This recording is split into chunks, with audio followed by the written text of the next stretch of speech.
السلام علیکم ورحمۃ اللہ وبرکاتہ۔ ان الحمد للہ والصلاة والسلام علی رسول اللہ وبعد۔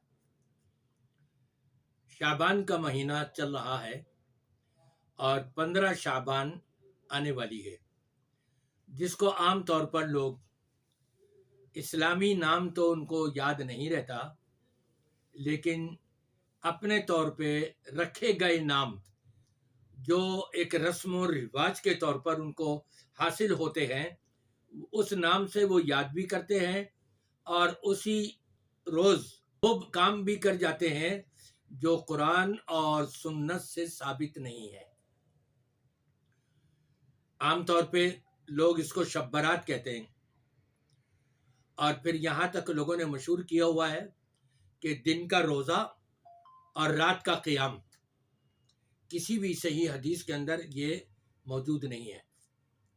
ہمارا دین کامل و مکمل ہے اور نبی پاک صلی اللہ علیہ وسلم پر مکمل ہوا، اور نبی کریم صلی اللہ علیہ وسلم نے یہ ارشاد فرمایا، ترکت فیکم امرین لن تضلوا ما ان تمسکتم بہما کتاب اللہ و سنتی او کما قال صلی اللہ علیہ وسلم۔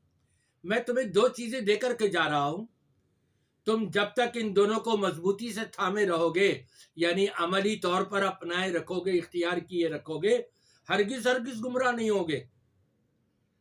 معلوم ہوا کہ یہ دو چیزیں، قرآن اور حدیث سنت رسول، ان دو چیزوں کو اگر اپنائے رکھا جائے تو صراط مستقیم پر انسان گامزن ہوتا ہے، اس کا پڑھا ہوا کلمہ جو ہے اس کو وہ جنت تک لے جاتا ہے۔ اور اگر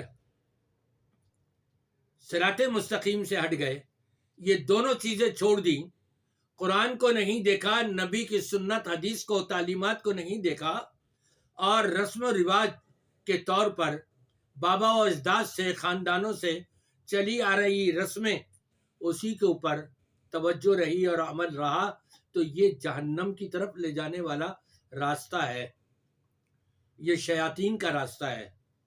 لہٰذا اس سے اپنے آپ کو بچانا چاہیے، اور یہ خیال رکھنا چاہیے جو بھی ہم ثواب سمجھ کے کام کر رہے ہوں، اس کا ثبوت یا تو قرآن میں ہو یا نبی کریم صلی اللہ علیہ وسلم کی سنت صحیح حدیثوں میں موجود ہو، وہ ہے قابل قبول، باقی نہیں۔ نبی کریم صلی اللہ علیہ وسلم نہ بذات خود دن میں آپ روزہ رکھتے 15 شعبان کا، اور نہ ہی رات کو قیام کرتے جو شب برات کہلائی جاتی ہے، کہیں نہ آپ کا عمل ہے، اور نہ ہی نبی کریم صلی اللہ علیہ وسلم نے حکم دیا ہے، نہ ترغیب دلائی ہے۔ اب ہوتا کیا ہے، قبرستان جا رہے ہیں، چراغاں ہوا ہے، بہترین سے بہترین کپڑے پہن کر، خوشبوئیں لگا کر، اگر بتیاں ساتھ لے کر، پھول ساتھ لے کر کے، اور وہاں جا کے قبروں کے اوپر ڈال رہے ہوں اور چھڑک رہے ہیں۔ نبی کریم صلی اللہ علیہ وسلم نے یہ تعلیمات نہیں دی۔ یہ تو ہندوؤں سے آیا ہے مسلمانوں میں، کہ ہندو جا کر کے پھول ڈالتے تھے اپنے مزاروں کے اوپر، تو مسلمانوں نے بھی اپنی قبروں پر جو ہے جا کر کے پھول ڈالنا شروع کر دیا، اور کہتے ہیں جی وہ اللہ کے رسول صلی اللہ علیہ وسلم نے درخت کی شاخ توڑی، اس کے 2 ٹکڑے کیے، آدھی ایک قبر پر اور آدھی ایک قبر پر رکھی۔ تو یہ بھی تو سوچیں کہ کیوں، نبی نے کیا فرمایا تھا؟ نبی نے فرمایا تھا ان دونوں قبر والوں کو عذاب ہو رہا ہے، میں یہ ٹہنی رکھ رہا ہوں، اس کے خشک ہوتے تک ممکن ہے، یقینی بات نہیں، ممکن ہے ایسا ہو جائے کہ عذاب میں کمی ہو جائے، عذاب ہلکا ہو جائے۔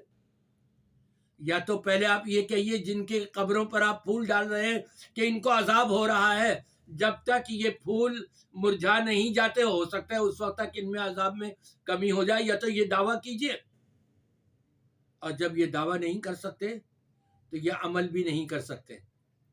نبی کریم صلی اللہ علیہ وسلم کے دین کے اندر تبدیلی لانے کی قطعی طور پہ کوشش نہ کریں، اور یہ باباؤں کے ماننے والے جو ہیں، جو قصے کہانیاں بس سناتے رہتے ہیں دن بھر دن رات، ان کا قرآن سے دور کا بھی کوئی تعلق نہیں، اور احادیث سنت سے بھی دور کا کوئی تعلق نہیں. ان سے اپنے آپ کو بچائیے. نہ قبرستان جانا ہے آپ نے، نہ کوئی خاص عبادت کرنی ہے اس رات کے اندر.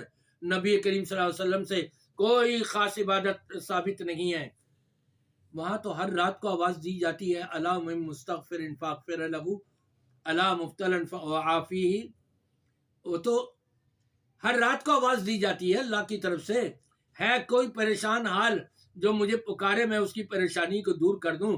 ہے کوئی روزی رزق میں تنگی کی وجہ سے پریشان حال، وہ مجھ سے مانگے میں اس کے روزی رزق میں فراخی دے دوں. ہے کوئی بیمار صحت یابی چاہتا ہو، میں اس کو صحت یابی دے دوں. یہ اس رات کے ساتھ کوئی خاص ہی حکم نہیں ہے. ہم نے یہ خاص کر کے اپنے آپ کو جہنم والے راستے پر لگا دیا. ایسا نہ کریں، اپنے آپ کو بچائیں. اور وَأَنَّ هَذَا صِرَاطِي مُسْتَقِيمًا فَاتَّبِعُوهُ وَلَا تَتَّبِعُوا السُّبُلَ فَتَفَرَّقَ بِكُمْ عَنْ سَبِيلِهِ ذَلِكُمْ وَصَّاكُمْ بِهِ لَعَلَّكُمْ تَتَّقُونَ. نبی پاک صلی اللہ علیہ وسلم پر جو قرآن پاک نازل ہوا، اللہ تعالیٰ نے اس کے اندر فرما دیا یہ ہے سیدھا راستہ، نبی کا بتایا ہوا راستہ. نبی نے جو عمل کیا ہے وہ کرو، جو نہیں کیا اس کو نہ کرو. اب کہتے ہیں جی کہ وہ یہ بھی تو بتایا نا منع کیا گیا ہو، تو کہیں یہ منع کیا گیا ہے کہ تم نماز کی ایک رکعت میں 2 سجدوں کے بجائے 3 یا 4 سجدے نہ کرنا؟ منع تو نہیں کیا گیا نا. تو پھر آپ ہر رکعت میں 4 4 6 6 سجدہ کریں، نماز ہو جائے گی آپ کی؟ ہرگز نہیں ہوگی. یہ ان باباؤں کے کہنے میں نہ آئیں اور قرآن اور حدیث کی طرف توجہ کریں. قرآن پاک کا ترجمہ پڑھیں آپ اپنی زبان میں، انشاءاللہ تعالی جنت کی راہیں آپ کے لیے کھلتی چلی جائیں گی.